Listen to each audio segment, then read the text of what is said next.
Welcome to this new Flight Simulator update movie. In this movie, we're gonna look at what's coming to Flight Simulator 2020 in the coming months, right? So the development roadmap has been updated, including, I'll say, some small changes. So if we look at this picture, we can see that Sim Update 13 was released already on the 28th, right? Which is 2 days ago. There was some hassle. There were a lot of issues where users couldn't install it. A lot of pain things where it would also cause some decompression issues, right? That's because normally you download a package and then it will start decompressing it. The reason that they're compressing it is to avoid that you need to load or download more data. So say that causes some hassle, as with I would say a lot of sim updates, right? I think the previous sim update also caused a lot of issues. In this case, that looks like there was a server-side issue in combination with something else, but that still needs to be confirmed. I think there's no real root cause analysis performed by Asobo yet. However, the weird thing is that if you look at the version number, they bumped up the version number also for Flight Simulator based on the I would say release notes. So it could be that they changed something.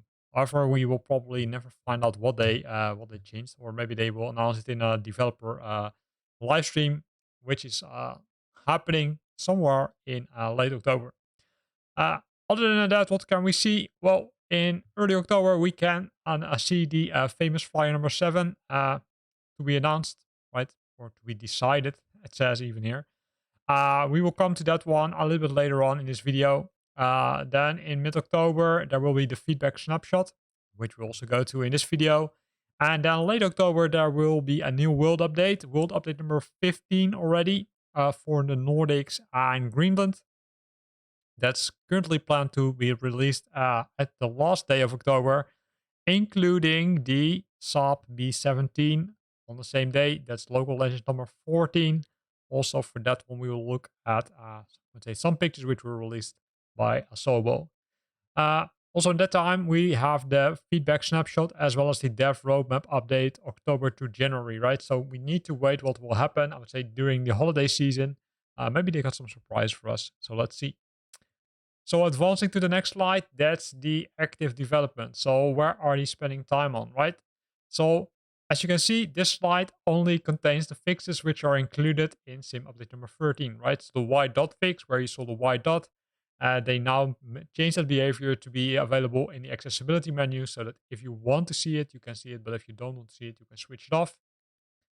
Same thing as for the horizontal line visibility through mountains and objects. That was, I would say, sometimes appearing, but I would say they made some changes so it's less visible. Currently, it's not possible to make it disappear completely. So I'm wondering what's causing it, but hey, probably there's a good reason for that.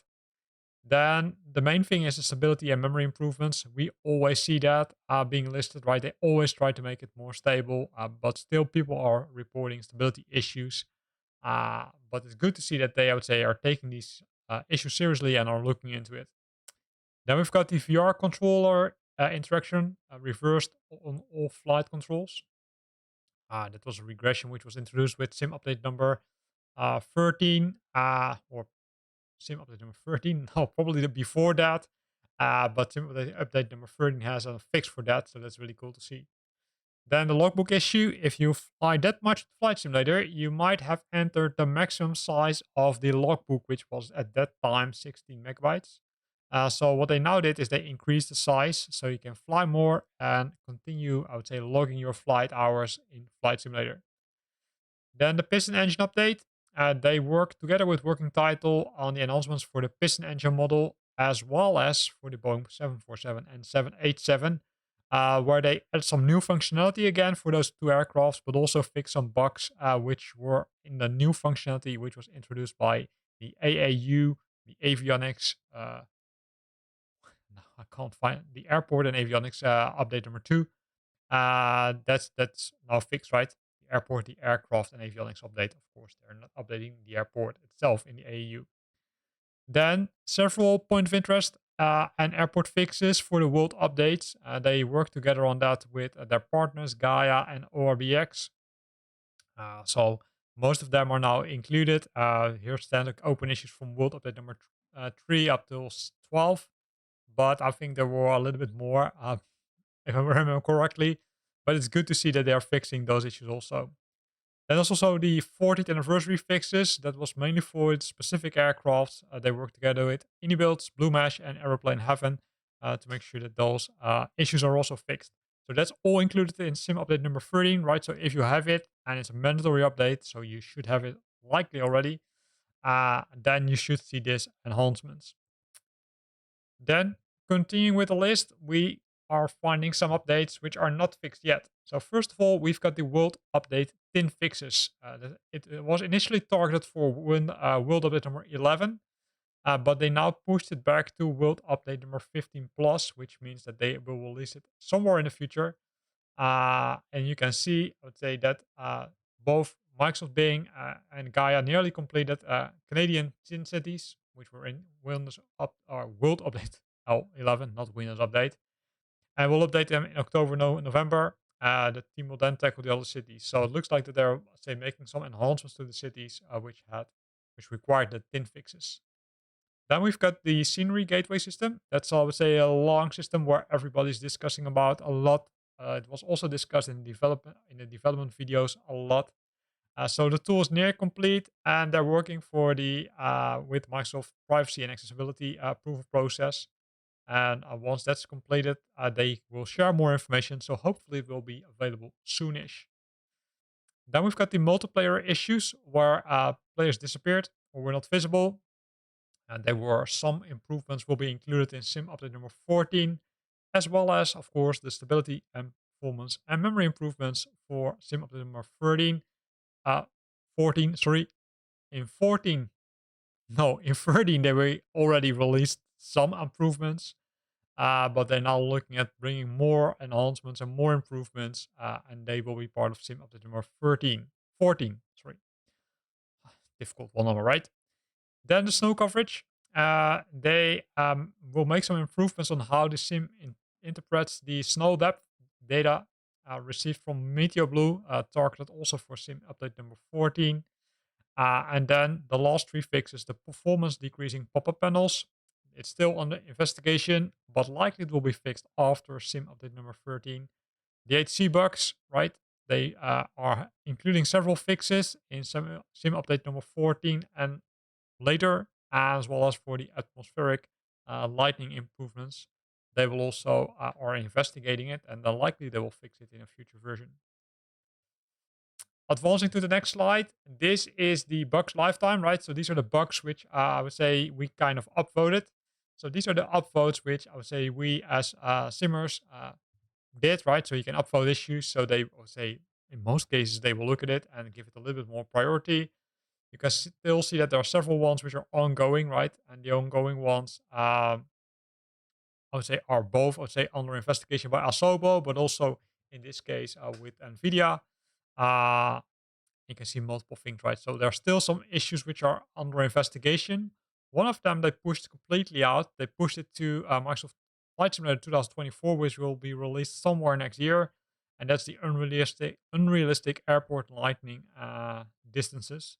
So they likely don't backport this fix to the existing flight simulator. So that's a pity. But hey, let's see. Then there are some under investigations like the road and street or green and low resolution. The shimmering AAD downgrade after sim update number 5 in game, not menus or overlays, as well as the aerial ground tiles hanging popping up.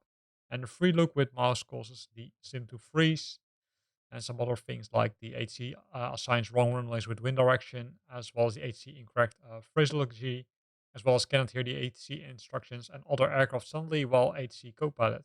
Yeah, that's one I would say everybody's likely to face. Continuing with the wish list, well, the wish list, I would say from number 1 till number 2, you can see a huge distance for number 1, which is to implement the weather and terrain APIs for aircraft developers. That still is under investigation. You can see that the second item, they improved the AI traffic at airports and in the air. That started, so that's good. Uh, Other than that, there are not so many things. Some of them are pushed out to Sim Update or Microsoft Flight Simulator 24. It's interesting they say plus here, which means Are they already planning a version after 2024? Hmm, let's see.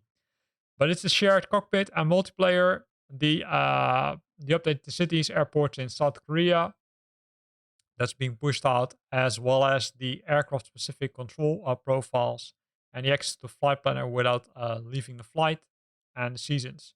So those have been pushed out to Flight Simulator 2024 again, which will be released later uh, next year. One of them is, I would say, a little bit uh, nice. That's world update number X, and we call it Brazil. So this will likely be a world update, which will be released for some Microsoft Flight Simulator 2020, somewhere in the future. So good to see. So again, a long list. You can see some of them are upvoted above 1,000 times. If you like to have something, then make sure you're upvoting the issue or upvoting the item in the Asobo forums for Flight Simulator 2020.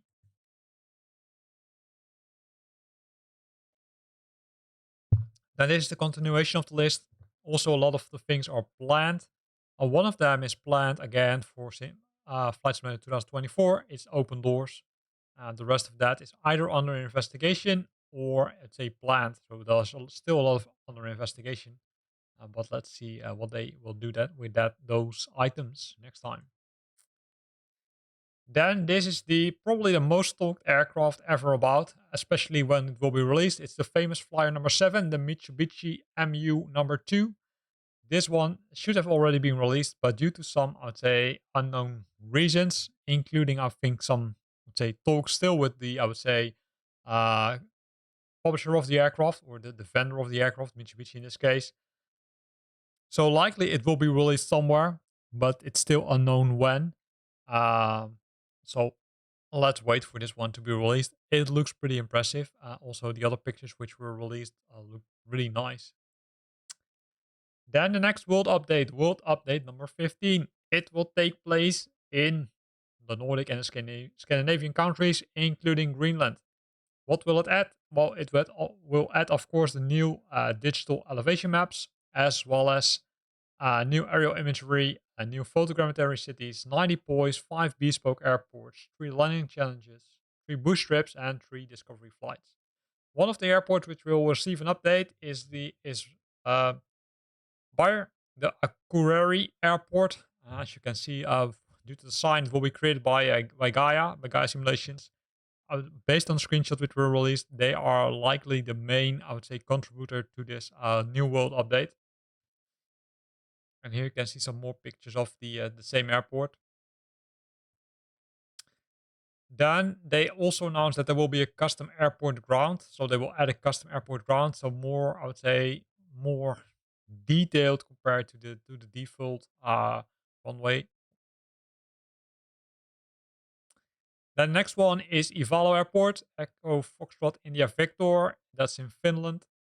That's the second airport. Also a lot of nice things over there, as you can see. Then we've got Kiruna Airport, Echo November Sierra Quebec in Sweden, including a lot of snow. That's always cool.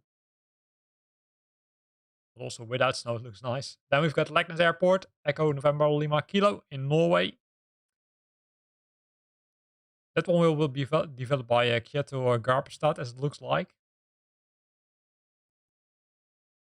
Then we've got Gaia again with the Mo i Rana Airport, Echo November Romeo Alpha. That's in Norway, including some snow. It's a smaller airport, but really cool. There we've got the aircraft again, right? But that's the one we already discussed. We're gonna skip it. Then the cities which will receive the photogrammetry update. One of them will be Aarhus in Denmark. The second one will be Copenhagen. I can already see, let's say, that the additions which they made look pretty cool, including likely several boys. Then we've got Frederiksund, also in Denmark. Then we've got Linköping in Sweden. Malmo in Sweden, which I think already received an update, right? Let's check that. I think it received an update also as part of some of the world updates. Then we've got Odense, also again back in Denmark. Oslo in Norway, which definitely received an update. I'm 100% sure about this one. Roskilde in Denmark. Visby in Sweden. And then the Arctic station in Denmark, Greenland. I think this is the first poi, which will be added. So again, in total, they will add 90 pois. And one of them was the one we just discussed. The second one is the Colston fastening in Norway. So here again, we see the pattern of, let's say, known buildings, but also, say, some older buildings, and likely there are also some bridges, right? You can see Denmark, Greenland, the East Grip, and then the Great Belt Bridge. So again, bridges. The Halagoland Bridge in Norway, and the Lakke Castle in Norway. The Old Water Tower, Landskrona in Norway, as well as the Kungskjær Lighthouse in Denmark. You can see a lot of details here, right? So we can see that these are really the pois because they handcrafted them. Then Skarsund Ridge in Finland. The Söderskär Lighthouse. So again, also a lot of lighthouses. And this is the first time we see something which is built in the sea, I think. Well, no, that's not entirely true, because also we had the castle from Fort Boyard, which was built part of World Update number X. In this case, the Saltmarsh Ocean Farm. So this is a little, let's say, a special one. But it also looks pretty cool. That's probably somewhere for the coast of Norway. Then we've got the Paternoster Lighthouse in Norway. The Puyo Tower and the Sky Jumping Hills. Right here you can see the Sky Jumping Hills. So you can even say probably someone will develop a sky jumper or a sky jumping person where you can, say, go down from this nice hill and the nice tower. And the Ribe Cathedral in Denmark. So a lot of work being done to improve the scenery for Flight Simulator 2020. The wave, second time viewpoint, then the wave in Denmark.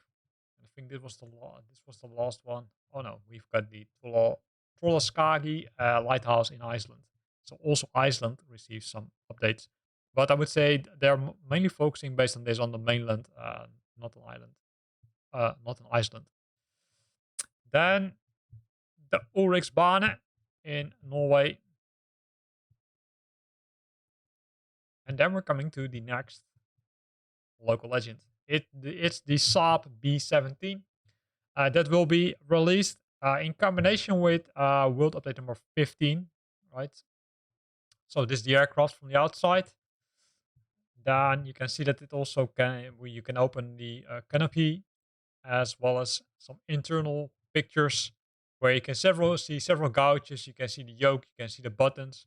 So this looks pretty cool. It's an older aircraft. So again, not a modern one, but an older one, which is, I would say, in most cases, the case with the local legends. The famous flyer, etc. They are mostly modern aircrafts, but hey, we need to wait for that Mitsubishi. Hopefully, it will arrive soon. Almost last picture, one in the air, and here from the front. So this looks also pretty cool, right? So if you love flying an older aircraft, then the Saab B-17 would definitely be, I would say, one which you might want to buy once it's released, because both the famous flyer, which we looked at, as well as the local legend, they will likely be, I would say, paid versions. Whereas the World Update number 15, which will also be released late October, that one will be for free. So that's cool. So we're at the end of this video, right? We looked at several pictures which were released and shared during the live streams, which were, I'd say, happening on Wednesday, this Wednesday after evening hours, just before the release of Sim Update number 13. So a lot of good things coming our way, a lot of new scenery coming our way, 2 new aircrafts coming our way. So let's hope they will be released soon, especially that Mitsubishi one. I'm really looking forward to that one. If you want to keep an eye on my channel, because I'm really gonna post some new videos about the Mitsubishi MU2 when it will be released, so keep an eye on my channel for that. Again, here ends this video. I hope you liked it. If you liked it, then consider to use the like button. If you got questions or comments, then feel free to post them in the comment box below. And if you want to stay up to date about new videos I'm posting, then make sure that you're subscribing to my channel. Thanks for watching, and see you next time.